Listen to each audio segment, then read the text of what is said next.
Hey everyone, I'm Scott Brandley. And I'm Alicia Coakley. Every member of the church has a story to share, one that can instill faith, invite growth, and inspire others.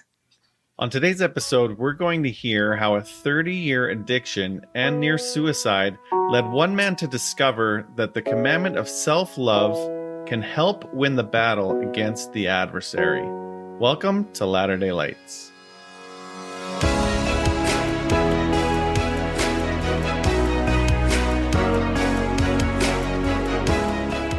Hey everyone, welcome back to another episode of Latter-day Lights. We're so glad you're here with us today, and we're really excited to introduce our guest, Trevor Heninger. Trevor, how are you today? Doing really great, thank you. Yeah, did we say that Awesome. It's Heninger. Scott. Did Scott pronounce Heninger? I was going to say it. I think Scott botched that. Like Stevens Jeez, Heninger Scott. College, yeah. Oh, it is Heninger. So the N is silent. Yeah, that's why I was saying everybody spells it wrong because it's Yeah. Heninger. Oh, Heninger. okay. All good. That's okay. We'll keep Scott on as a host, I suppose. Yeah. At least one more time anyways. I only have to do it one more time? Sweet. I'm This just kidding. one more time right here, since we're already recording, Yeah. There you go. No, this is fun. This is a fun gig.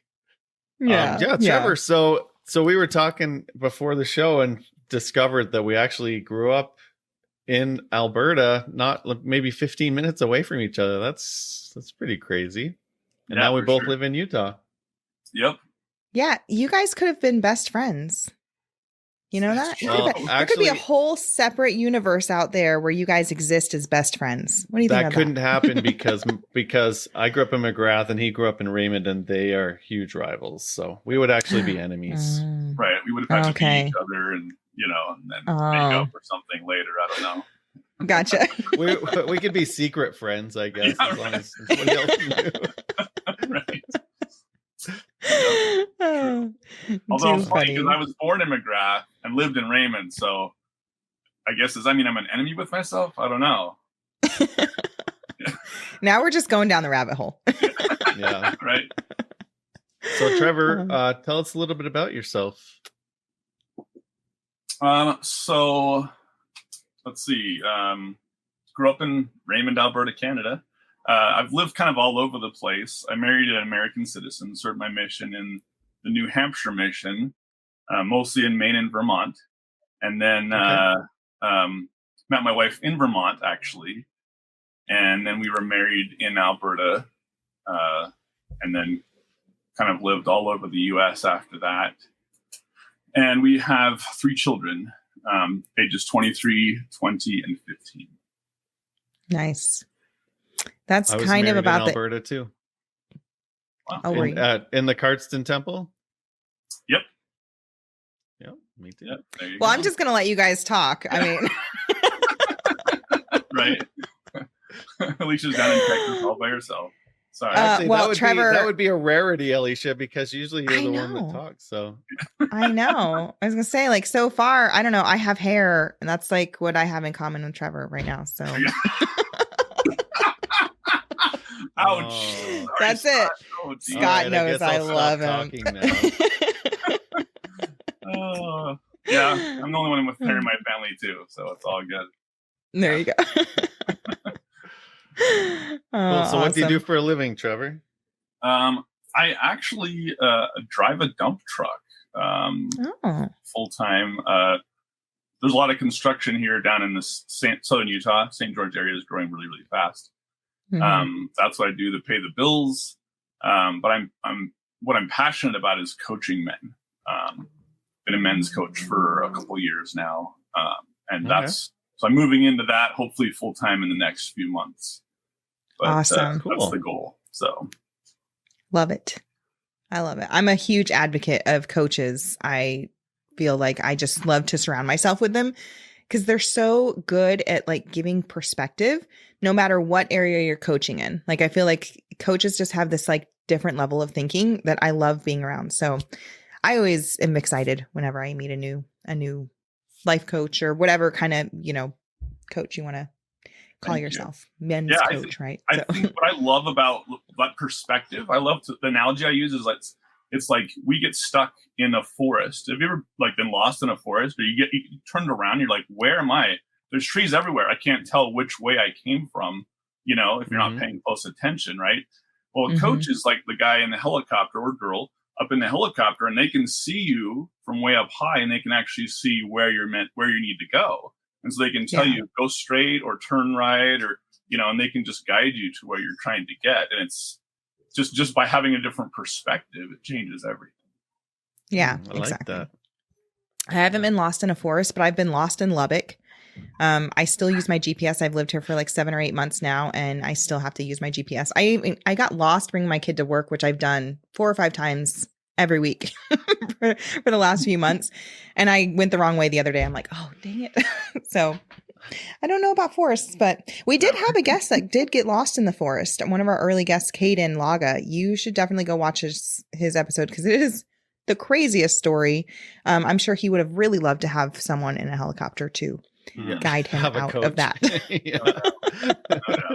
I think as like the Boy Scouts, as a kid, we were always in the forest, in the mountains and stuff. So it's even easy to get lost. Yeah, exactly. Yeah, for sure. Awesome. Well, cool. Well, Trevor, we're excited to hear your story today, man. So why don't we turn this time over to you? Thank you. All right. Well, I started probably like many young men in the LDS church with a pornography addiction back when I was in my early teens, probably like 13 or 14. I did everything that I was told to overcome that addiction, but it didn't work. I prayed all the time, studied the scriptures all the time, confessed to my bishop,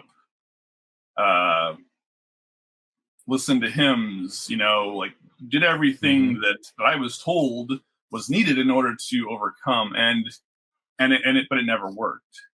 And sure, I'd be able to like willpower through it for a few months at a time, or even for a couple of years while I served the mission.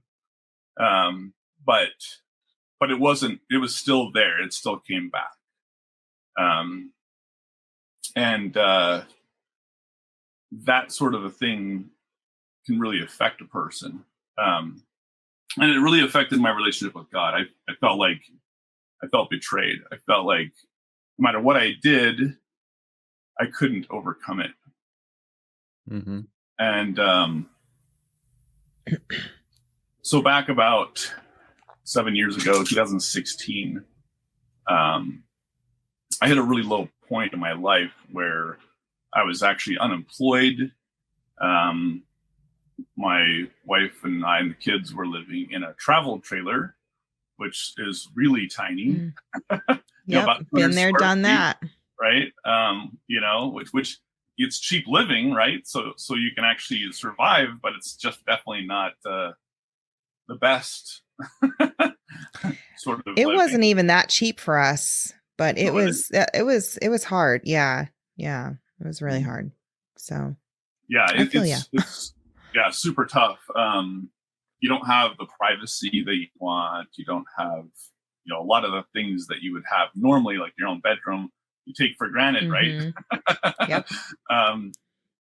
But yeah, I was also struggling. So I was struggling with a lot of things, but one of them was the pornography. What I was going through this point of I wasn't going to act out in the pornography, so I was willpowering through it, right? And I scheduled my suicide. So one of the other things I was going through, because of all the stress, not being able to pay my bills, not supporting my family, I felt worthless, if you would, in the world. I wasn't able to really do what I felt like was my responsibility as a man, was to provide for my family. So I felt pretty worthless. I didn't love myself. And I ended up developing shingles. I don't know if anybody here has ever had shingles before. It usually doesn't happen until you're much older in life. 60s or later is more common age. I was like 38 or so. and shingles. It was the worst pain I've ever felt in my life. Like the skin on my back and sides, rib cage area just hurt so bad. And so I had all these, medications and things that they wanted me to take, which I wasn't taking because I didn't want to get addicted to opioids. But anyways, I was like, well, I just can't deal with this any longer. I really fell into the depths of despair. So I scheduled my suicide for an evening where my wife and kids were going to be gone to like young men's, young women's, that sort of thing, and really society activities and stuff. And I was just going to take all my pills. I had a whole bunch of different, and I was just going to, I didn't want it to be messy. And then I received a text just a few minutes before, like, everybody was gone. So I was getting ready to do it. And I received this text that said, "What's wrong?" Wow. And, I don't know exactly why that text came in. It doesn't really matter. But the point was that text to me felt to me like God was telling someone to reach out to me.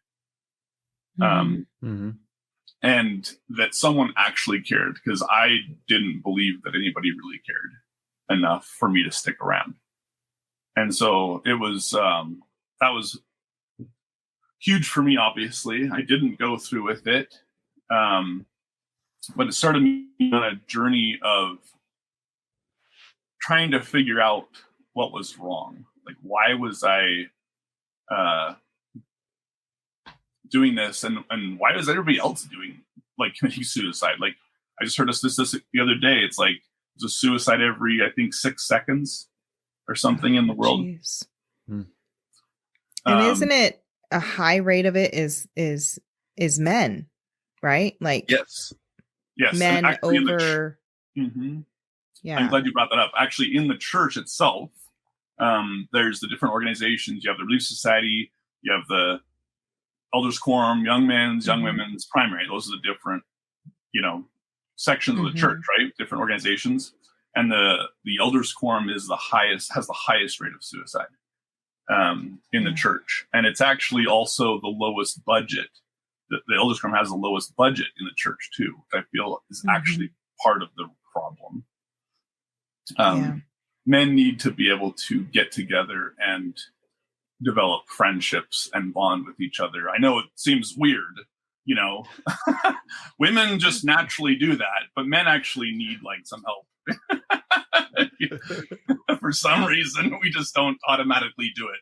You go to one of those activities and the women all just collect together and talk, and the guys are just off by themselves, Right. Yep. For some reason, we just need a little help. So, anyways, but I discovered that over going to some different seminars, started reading books avidly in this area, and really discovered that what I was truly lacking was self-love. It's interesting because we see what they call the great commandments are: love God, love thy neighbor as thyself, right? And we often forget the thyself part, which is pretty foundational for loving the neighbor as ourselves. We need to love ourselves first in order for that to happen. And, I don't mean loving yourself. If I was to ask anybody, 99% of the time, people do you love yourself? Oh yeah, of course I do. There's no question, right? But then I might phrase the question: do you truly love yourself, every part of you? The good, the bad, the ugly, the sinner, every part of yourself? Because that's what loving yourself truly, truly is. I can love myself superficially. I can always love the parts that do good, Right. But do I love the parts that screw up? The part of me that kept acting out with the pornography addiction. That's a lot harder, right? Yeah. Of course, God loves that part of me. God loves every part of me unconditionally, and all of us, right? He would have, like, he gave his son to the atonement of Jesus Christ for all of us. And even if there's just one of us on earth, he would have given his life for any one of us. So, Yeah. but do we love ourselves the same, the way that he loves us? That's what I discovered. And through my research, I also discovered what some people call nice guy syndrome. And it was really kind of weird. I was like, oh, nice guy syndrome. I'm like, I'm a nice guy. Like, yeah, of course, I must have that. And it was true. I did. Mm-hmm. Big time. What I realized, nice guy syndrome is just people who are trying to make others happy. They're trying to please others. They're trying to be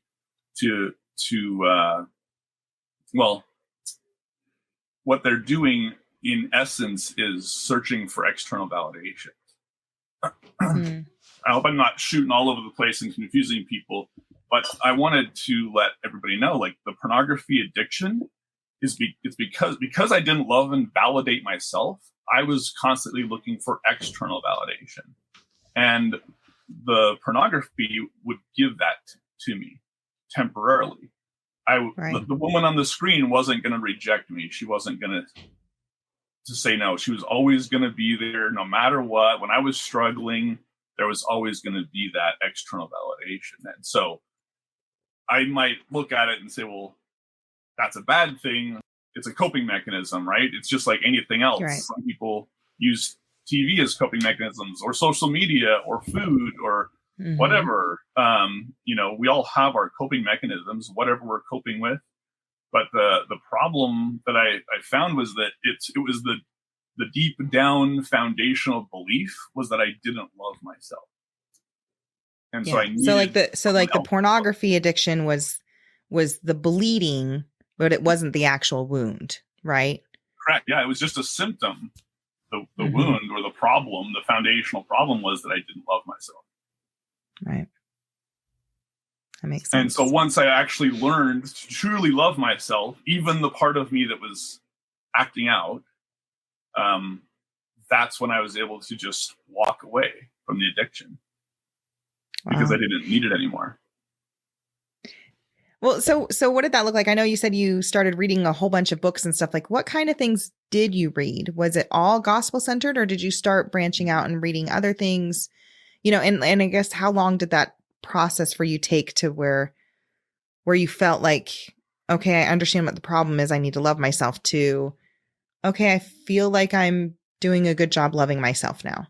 That's a good question. Actually, very few of the books were gospel centered or LDS books. It's unfortunately, that's not something that in the church that people really understand. And that's why I believe about 70 to 80% of men in the church struggle with pornography. 70 to 80% is a massive number. I believe it's right around there, and it's an epidemic. But there's a lot of books. Learning to Love Yourself by Gay and Kathleen Hendricks. There's so many. No More Mr. Nice Guy by Dr. Robert Glover. Those were a couple of books that really helped me out. Trying to think. I read about a book a week. Oh, good. So, nice. Because I'm now a men's coach, I'm like always trying to learn and discover how I can better be that instrument in God's hands of helping men to become a better version of themselves and overcome their struggles. So I'm kind of drawing a blank on the books, but there's a lot of them out there. And if anyone wants to reach out to me, I'd be happy to share a whole bunch of books that can help you with those things. But so along with what Alicia said, like, what was that? What did the process look like or feel like, loving yourself? Like, how did that happen? It's a good question. I don't know if I've really thought about that before. It's one of those things that, like, it kind of just, because it took years, even after discovering it took years, because no one was teaching me. No one was coaching me. It was like I was just kind of discovering it, like, a little bit at a time. Like through Mhm. each book or each podcast or each seminar that I go to, I just discovered a little bit more. Uh, and it was really interesting because once I did discover, like, figured out that I needed to truly love myself deep down, every part of myself, um, that's when I started really developing my relationship with God. Uh, I feel like what happens is when we don't love ourselves, we kind of, at least for me, I was really like kind of in a survival frame of mind, if you will, um, because I was constantly trying to get love from other people. And so, when that's the case, you tend to manipulate people, trying to get them to love you, because you don't really know how to love yourself. So you're just like, hey, love me. So you're doing all these things. That's where the nice guy syndrome comes in, right? Just this constant, like, digging for more love, fishing for compliments, fishing for, all the different things that might represent love. It's really not true unconditional love, but anything would, be helpful. And when you're in that mode, I kind of like to compare it to the analogy. I don't remember who it was that talked about the welfare program, but whoever it was that developed the welfare program within the church, he said something to the effect of, people have a really hard time focusing on their spiritual life, their relationship with God, if you will, if they can't meet their own physical needs. And so that's when the church came out with the welfare program, was to help people who are really struggling financially or being able to meet their needs, whether it's their home or food or whatever. The church would step in to help meet those needs, so that way they could focus on what's truly important, which is their spiritual welfare, right? And so when people don't love themselves, I feel like it's the same type of thing. They're in this desperation of survival mode, or whatever you want to call it, and so they can't really focus on their relationship with God because they don't even have a relationship with themselves. But yeah, so part of what I do as a men's coach, I coach all Christian men. It's not just LDS.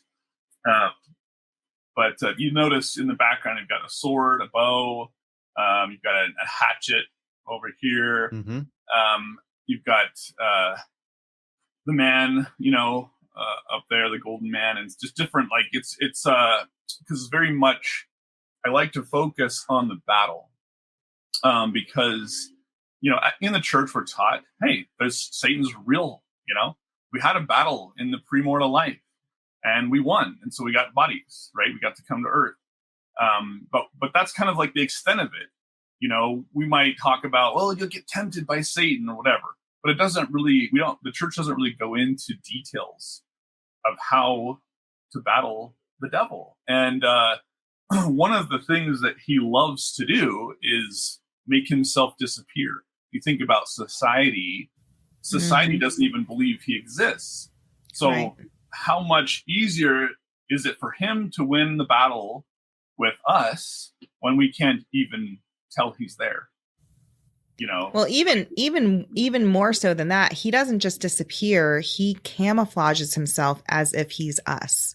Mm-hmm, right. So he makes us believe our thoughts or his thoughts are our thoughts. And it's exactly. like, whoa, wait a minute. Like, he's so stealthy. He's so stealthy, I like to call him the world's greatest ventriloquist. Yes, exactly. I say that all the time. And it's so true. It's so true. He really, really is. See, we're all just connected. Maybe we're all supposed to be friends. I know. Right. I love that. I've never thought of it that way, but it's true. Cause he actually gets you to think and say things almost as if it's you saying them. Yeah. You believe so hardcore. Well, this is my feeling. And you're like, is it? Right. Don't think so. Exactly. Wow. He really likes to isolate us, because that's how he takes us out. That's how he gets us to commit suicide, for example, because he isolates us. He tells us nobody loves you. Nobody cares. Your problems, about your problems or about you or whatever. He does whatever he can to isolate us. And it's just like any other battle. If you are all by yourself fighting against a battalion, him and his minions, like a whole bunch of evil spirits, who do you think is going to win? It's not rocket science. You're going to lose. In a real battle, you are going to lose if it's you on 10, 20, 100 men, forget it. And so we have to constantly be aware and be vigilant, in fighting these battles. Otherwise, and otherwise we're going to lose. And the thing is, like, how do you do that by yourself? You don't. You bond with other men, or women with women, or whatever. Get friends who believe the same way you do, in the sense that, hey, like, when I'm struggling, I'm going to reach out to my friends. I've got a group of men that I can reach out to, and I can send a message. And I know that any one of them is going to call me within seconds or a couple minutes. Hey, what can I do to help you out? Do you have those kind of friendships when you're struggling, that you can reach out and they're just going to call you, going to drop anything and everything, and be able to reach out to for help? Because it makes all the difference in the world. Well, and I love that you mentioned insight. Yeah, I love how you mentioned earlier just about like the budget for Elders Quorum, right? And how Elders Quorum, yes, like you guys have this huge responsibility to take care of the families in the ward. Like your ministering assignments are for the families, right? Whereas women, we have our ministering assignments just for the sisters. And I do think that there's definitely is a gap there that can definitely be filled with priesthood holders, with men in particular, in creating more opportunity for you guys to do things that just strengthen your relationships. Yes, you guys have to serve because that's part of being a priesthood holder. Like, we definitely need to have those opportunities, but also I love the idea, like Relief Society does it all the time. Like, we just had a dinner the other night where we learned crafts and we ate food, and then we talked about ministering, and it really helped us to build relationships with one another and everything like that. And yes, it did still teach us to serve. But I don't see a lot at all ever of Elders Quorum getting together and just having something for you men where you can enjoy your time together, but you can also learn how to serve or to improve yourself in some way. I just don't really see that. I've even seen in the past where Elders Quorum's budgets have been taken and put into like a ward activity, or to, we're just going to give this to, the youth for girls camp, or whatever it is. And it's sweet that they are willing to do that. But I do think that you're right, that there's a stigma that men can, like a real man can do it himself and he doesn't need anyone else. And that's not the case. Like we know, and here, okay, this is going to be my pedestal. Jesus Christ surrounded himself with a bunch of other men. And they went fishing together. They went on long walks. They went out to dinner. They also served, right? But they did have this actual relationship one with another, and they talked about everything. It wasn't just Christ, preaching all the time.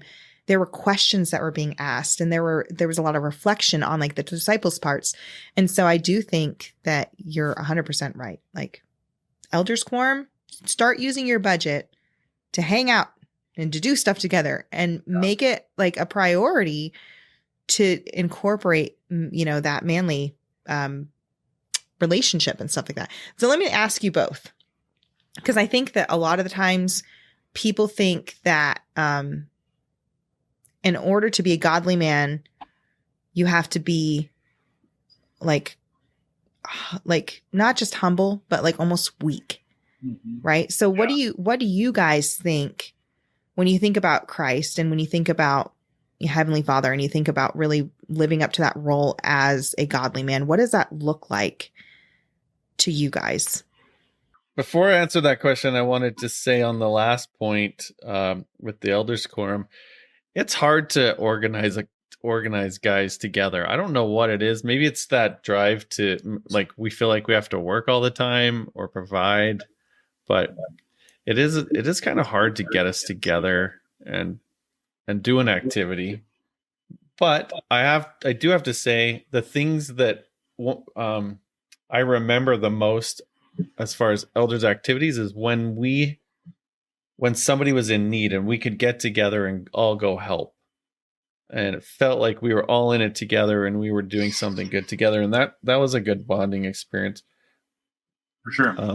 I agree. I mean, I don't know that the Elders Quorum budget really helps a whole lot. I think it's about $100 a year for most Elders Quorums that I've seen. That's basically nothing. When you've got 50 men Like how $100 is like, and then the last time we had an elders quorum activity was before COVID.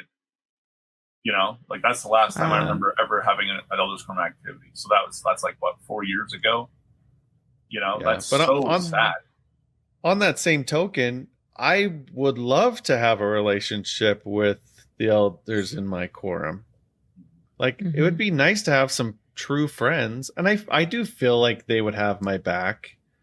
But just to take it to the next level where it's, where you actually have a personal friendship with them would be nice. Yeah. Which is why I like what you're doing, Trevor. And then as to your other question, Alicia, I don't feel like I'm like being a good father or priesthood holder makes me weak. Although it could maybe be perceived as weakness because I am, like all the attributes of, Christ-like attributes are like peace, long suffering, right. Gentleness, meekness, kindness, right? It's not like asserting your authority or, like being defensive or assertive. Like those aren't the attributes that Christ, that you think of when you think about Christ or the church. So, but it might come across that way, but I don't feel that makes me weak. I don't know. What do you think, Trevor? Yeah, no, definitely. So I guess one of the things we do in Rise Undaunted, we have groups of men, right, all over the place. Like we meet on Zoom, but we also, if we have enough guys in the local area, then they get together on a regular basis, like weekly, and they spend time together. And my groups, literally 12 is the maximum for a local group. Because I know, like you said, Scott, how hard it is to get 50 guys to show up. And, yeah, right. Right. Like you're not going to have very many guys because all our schedules are all over the place, right? We all have responsibilities. And so like maybe in Elders Quorum, we could take districts and we could say, this district does an activity and that district does an activity. It'd be a lot easier, and then that would also bond that district together, like create like a group of where they, kind of have each other's backs. Because the smaller the group, the more intimate the close relationship is going to be. That's part of the problem that we're having in the Elders Quorum now, is that they combined Elders Quorum with the high priest. So now the group is massive. It's so huge. And part of what we struggle with as men is we don't really, like I'm just saying, we don't really have a safe place to share. We're thinking they're going to judge us because we had a pornography addiction, and we were taught that we're not supposed to reveal our sins from the pulpit, et cetera, et cetera. There's so much tradition and misunderstandings. I think Elders Quorum needs to be that place where men can safely share something they're struggling with. I've noticed that anytime anybody ever does share something personal in Elders Quorum, then other guys will start to share some things that they're struggling with as well, because they're waiting to see if it's a safe place. Right. They're waiting. That guy just shared that, like, and nobody actually jumped down his throat or like judged, nobody said anything. And so maybe I can actually share too, like men need a safe space just like women do. It's no different. But as far as like one of the things, so we have what's called a Divine King Manifesto in Rise Undaunted, and we have like these different principles that we live by that help us to really make us into what I call a divine king. One of the principles is I'm humble enough to change when others illuminate my gaps, and I courageously help others do the same. Here's another one. I have the integrity to take responsibility for every aspect of my life and don't give my power to others by passing the blame. There's just a lot of different things that we work on constantly together to support and love and become the best version of ourselves. I think the best example, like our first principle, is I choose to follow and strive to emulate Jesus Christ, the perfect example of a divine king. Because literally, he is the perfect example. He served others when they needed to be served. And if you remember, when the people were disrespecting the temple, he did what was necessary to actually stop the people from disrespecting that temple. And Mhm. the strength, the masculine strength came out when it needed to actually set things right. Yeah. Well, and along that line, Trevor, like, what's the, tell us more about your program. How does it work if somebody needs to help? How do they get involved? Sure. They can simply go to riseundaunted.com. That's the website.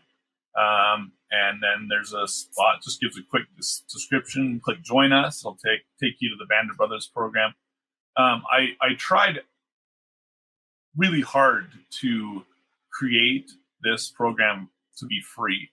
And what I noticed is that this free doesn't work, because there needs to be some skin in the game. There needs to be something to get the man to actually want to be there, to show up for himself, to actually become a better version of himself. And when it was free, I tried it for free for a whole year, and it just basically collapsed on itself. There was a couple of guys who showed up, but there was just so many that were there for the wrong reasons that it just ruined it for everybody else. And so, anyways, It's $25 a month. I know that's a lot of money, right? It's huge, but but it's free for the first 30 days. You can check it out. You can get involved and see if it's for you. See if it's going to help. And then we have another program that's $100 a month on top of that goes into not just the weekly get-togethers and discussions, but also daily accountability Monday through Friday each morning that can really set someone to be able to move them so much faster towards whatever it is they're working on, whether it's overcoming addiction or whether it's trying to get a promotion at work or be a better husband or whatever it is. It doesn't matter. You choose what you want to be accountable for. We help you settle up and just be a better version of yourself. That's the key. And I like to call it a rising tide. You probably heard the phrase, a rising tide raises all ships. That's what Rise Undaunted is. It's just a rising tide. So get in your boat, hop on that tide, and let's rise together and support each other every step of the way. It's so much fun to see all these men just becoming better, getting better relationships with God and with themselves and with their spouses and their children, and just it's so much fun. And it is men, so it's over 18. Correct. But you are working on maybe a youth thing eventually, but you're trying to focus on just men right at the moment, right? Yeah, now we're just working with men 18 and older. We have all ages. We have unmarried men, we have married men, we have divorced men, we have everything in between, all over. We've got United States and Canada, and we're working on getting some groups down in South America and stuff as well. But like I said, it's all on. It can be on Zoom or it can be local, whatever. So it doesn't matter. Just join us, because the more you join, more people join, the more we can create these little groups all over the place. But yeah, we're working on a youth program, because I feel like the scouting program was a pretty good youth program, but it's gone now. I feel like there needs to be something more than what the church provides, and these men are going to be able to mentor these young men, the men that I'm working with. So it's mostly just a group coaching atmosphere, but it's a lot of fun. And is it for any man? Like they don't, or is it for addiction specifically, or nope? It's for any man who wants to change something in his life. Period. It doesn't matter what it is.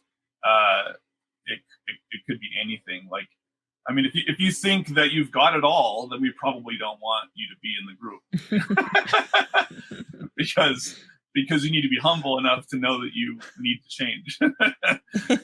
Gotcha. We don't really want the prideful, conceited, toxic, masculine men in this group, so we'll probably kick you out if you join. But is it like you talked about, like a safe place, or is that kind of the idea? Like you talk about things that you might be afraid to talk about outside of a safe environment, or that's a huge part of what Rise Undaunted is all about. It's about we create a safe space so that anyone literally can come in and be able to share. Like I said, it's in small groups, so there's not a lot of men there, but we all it's 100% unconditional love and acceptance. So no matter what someone is going through, they have that always, and confidentiality, 100% confidentiality. So there's nothing's ever going to be shared about what's going on there. And it's so powerful how having that space, that safe space with unconditional love, can actually heal the wounds, the things that we're going through. It's amazing, because God literally is love. And so you provide, if you can be that source of love for someone else, you can actually help them heal. And it's so powerful. And it's amazing to see these men's lives change. Like, I see just in a few weeks, massive changes in their relationships, in their finances, all areas, whatever it is they want to work on. And sometimes it's all areas of their life. They work on one thing and just everything gets better. And I'm like, wow, like it's truly true. You work on one thing and it helps with everything. But yeah, it's awesome. It's amazing. It's fascinating to watch. I feel like God, like once I figured out like what I needed to do and did it, God was like, okay, you need to create a program so that you can help men do the same thing you did, but instead of it taking 4 years, it takes, a much shorter period of time, because you're guiding them through the process. Yeah. So I know that a lot of the time there's many men who are like, oh, I don't want to sit around and talk about my feelings. So what would you say to those men? I mean, because I assume that that's part of it, right? Is not maybe just your feelings, but just your struggles. Or do you guys have like something that you concentrate on each week where you're like, okay, this is what we're going to discuss? How do you, I guess, how would you talk to the man who doesn't want to talk? Right. So, I mean, most men don't want to talk. I'm just saying, like, this is pretty common here. But I think part of that is because they don't have a safe space. They're feeling like they're feeling judged, But it's not just about feelings. It's just about being able to say, I'm struggling, and there's all these other guys who are also struggling. Like, you're not alone. Like, everybody's struggling. But when you get into a group of men who actually are willing to admit that they make mistakes, that they have problems, it's like, oh, okay, well, geez, like, we all have issues. Okay, no big deal. It's not a big deal to admit that you do. Like, I still have issues, and I've been working on myself for years and years, and I still share things that I'm struggling with, and it's right. I'm not any better than anybody else, So our whole goal is to become like God, right? How's that going to happen if we never are willing to admit that we're struggling with something? Like, it's so much harder to try and do it all by yourself. It's kind of counterintuitive, actually, if you think about it. Yeah. Well, that's why Satan gets us to think that we're the only ones struggling with it, right? Like, he's telling us, no, you're the only one. You're a loser, man. You suck. Like, don't fail anybody. Like, he's just telling us constantly in our heads, don't you dare say anything, because he knows as soon as we start sharing it, we're going to realize, oh, everybody else is struggling with this too. Like, if I had known that 70-80% of young men were struggling with pornography like me, I'm like, that would have been so much easier to deal with that burden. Right? Yeah. Right. Yeah. Right. And not that it makes it okay to go do it. It's just knowing that you're among other people who are dealing with the same thing. You're like, oh, okay. Satan, his greatest strength is secrecy and shame, right? Yeah. That's how he gets stronger, is he just tries to keep everything secretive, and he tries to keep us feeling shameful. And so, it sounds to me like this group that you've created, like you said, it's not just about the addictions and the struggles. It's also about the other areas of your life, maybe like your career or your education or your health or your relationships, anything that you're kind of feeling like you need a little bit more of a boost, like anything that you'd like to improve. Totally. Right. You guys, I assume, have that camaraderie where you're able to kind of give each other advice, give each other support, hold that space of, creation and just like leveling up. Is that right? That's exactly Okay. right. So it's not like it's not just like a boohoo fest, right? Like the men don't have to be worried about, oh, I'm going to go in there and everyone's crying. And Right.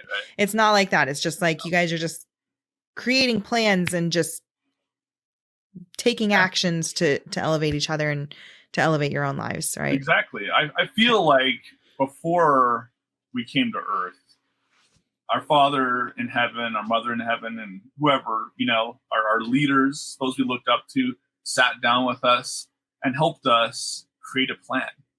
Because just like he created a plan to build the world spiritually, and then Christ carried it out physically, right? I feel like he did the same thing for us, for each one of us. They sat down with us and said, what's the plan? Like, what do you want to do with your life? And kind of helped us lay out a plan and find, like, what purpose do you want to have? Like, obviously we learn about in the scriptures about foreordination, right? So we know that a lot of this stuff was already chosen for us to do. Well, I don't think it was a secret. I think it was like, yeah, we're going to do this, right? The only reason we think it's a secret is because we went through the veil and we forgot everything. Right. And so part of our purpose on earth here is to discover what that is. Like, what was it that God and I sat down and figured out together what I was going to do? How was I going to make a difference? How was I going to change the world? Like, if you're still on this earth, there's a reason you're still on this earth. You're still alive because you think of how easy it would be to die at any moment. Like car accidents, thousands of people were dying every day. Like suicides every few seconds. Like there's so many ways to die. If you're still alive, there's a reason for it, and you need to figure out what it is. And that's part of what we do in Rise Undaunted. Is we help you to step into your authentic self. Who are you truly? Not who are you trying to please, or who are you trying to become because someone wants you to become that way? Someone expects you to do this or that. Who are you truly? Who is Trevor Heninger? Well, I look the way I look like because I feel like this is who I am. I feel like this is what my spirit looks like. So this is what I look like. It's my authentic self, right? So let's help you discover what that authentic self is. Let's help you figure out your purpose. What are you passionate about? What's your genius? What are you amazing at doing? Like you're the best in the world at doing something. Do you know what that is? Most people don't have a clue what their genius is. I love that perspective. Yeah. I never thought about that. I am the best at the world at something. I just don't know what it is yet. Yeah. Probably annoying my husband though. I think that's it. Yeah. Figured it out. But yeah, like so this is all of these things we discuss. And we if men really want to level up, we always have an audiobook that we're going through. Now they can choose if they don't want to go through the audiobook, that's fine. But it's pretty easy to listen to an audiobook on your way to work and back every day for a few minutes. And if these audiobooks are always teaching us something about whatever, personal development type stuff, so that we can become that better version of ourselves.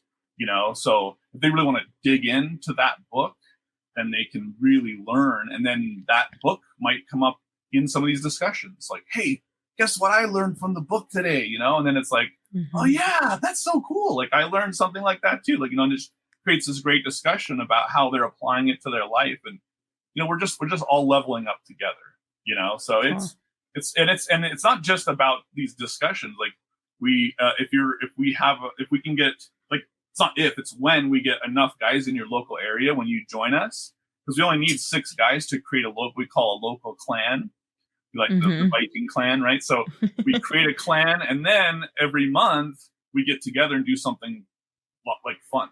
We call them feasts. We do feasts. So men love to eat, right? So we go eat, whether it's like bringing food together, or we go out to eat at a restaurant, go to a buffet, whatever. And we'll do something fun after. We'll go bowling or go shooting or whatever. The guys kind of get to pick whatever they want to do as a group, and they go do it. They pick the date and the time and the place, and we go have these feasts. And it's just a ton of fun. Like everybody needs a group of friends that they can go, that they trust with their life, and they just go have fun with, and they can share things with. And I'll tell you what, every marriage needs a group of men that the husband can be with. Every marriage, 100%. because it improves that marriage. Because Mm-hmm. if you want your husband, your man, to show up strong and whatever word you want to say, like healed, like someone who's Mm-hmm. actually working on himself and becoming that man that you want to lead your children, Mm-hmm. then having a group of men who are all doing that together it's actually going to happen, right? Yeah. So it makes all the Right. difference in the world. Yeah. Yeah. Well, I love and- it, Trevor. And like I mentioned earlier, even Jesus had a posse, right? Mhm. He had his own little clan. He had his own little, Exactly.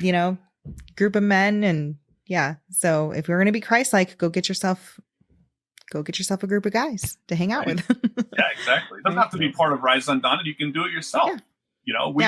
We've just created this so that it's easy for men to plug in and go for it, but if you want to do it on your own, do it. Like it's life changing. It really Awesome. is. So Yeah. Cool. Well, thank you so much, Trevor. Can I ask, do you have any last thoughts? I always like to kind of ask about a testimony takeaway. How has this whole story that you shared today and all of your perspective, how has it really helped your testimony and helped you to understand who you are as a son of God? And then is there anything else that you'd like to leave with our listeners before we go? it's a great question. I believe, like I said before, I believe that God really has a plan for each one of us. And for me, being able to discover that plan, it's helped me get like President Nilsson has been saying ever since he got made the prophet, basically, has developed that personal relationship with God. I didn't really have one before I learned to love myself and discovered what my purpose was. But now I have that personal relationship with him, and I can more fully, like, he's just guiding me every step of the way. Like I could tell you like how unpassionate I was before. Like when I was like, I still work a job that I don't really like. Like I'm still driving truck, but I see the end result. I see like what's coming and so I have so much more hope. I'm doing what I love. I'm passionate about. I'm making a difference in men's lives. I'm literally changing the world, but it's not me. It's like God helped me do this whole thing step by step. He gave me all the tools I needed. He helped me go through the process of everything that I know now. I know that he guided me through that whole process. And so it's helped me develop a better relationship with him and gain a stronger testimony of the gospel of Jesus Christ, because the atonement of Jesus Christ is what truly helped me to go through that hard time when I was, suicidal. Because I know that he suffered all of those things for me. It's not just sin. He didn't just pay for our sins. He also understands every struggle that we go through. And so understanding that more fully has completely changed my life. And I believe that I know that he loves us unconditionally. And so that's allowed me to be able to pass on that love to others. And it's just completely changed my life. So I love it. Thank you for asking. Awesome. Well, thank you so much, Trevor. We really appreciate having you on today and for you being so open and for giving us all of these great insights and perspectives. I am very, very excited to hopefully have some more men join the Rise Undaunted. And you said it's just riseundaunted.com. Yep. Okay, perfect. And we'll go ahead and we'll share that link and stuff like that in the description. And if anyone has any more questions or anything for you, what's the best way for them to get in touch? Should they go through your website or actually, social media? Or? I'm on Facebook, Instagram, Threads, TikTok, whatever. It's all Rise Undaunted. Okay. So you just look up Rise Undaunted or at Rise Undaunted or whatever. That's my, tag or whatever on all of the social media. So shouldn't be too hard to find. Perfect. And I've got lots of videos and different things on there. So Awesome. It's awesome. Yeah, thank you so much for having me, you guys. What's that, Scott? I want to say, I think there are. Well, when I was a bishop, I remember the stake president telling me a statistic, like you were saying earlier, about pornography. But I also, like, if you put yourself in the shoes of other people that are struggling with, low self-esteem, marital problems, addiction, all those things, and they don't have someone to talk to, they just bottle it up, and they just, they do separate themselves from the rest of the world. And I love that you're giving men a place to go and not be alone. Yeah. Right? Like, I just think that's the coolest thing. And I just want to thank you for doing that. I mean, that's just a really cool thing that you're doing. And I think it's going to change a lot of people's lives and give men hope that don't have anywhere else to go. So I just wish you all the best with your project. And I hope that if you're a man out there and you're struggling and you don't have somewhere where you can go that's safe, that you can just talk to other guys, go check this out. And I think it could really help you. Yeah. Even if you're not struggling, even if you do feel like you have some things, that you're doing pretty well at, I feel like, your group definitely could use all of the levels, right? Like the ones who have been there, done that, the ones who are doing it, the ones who might do it in the future.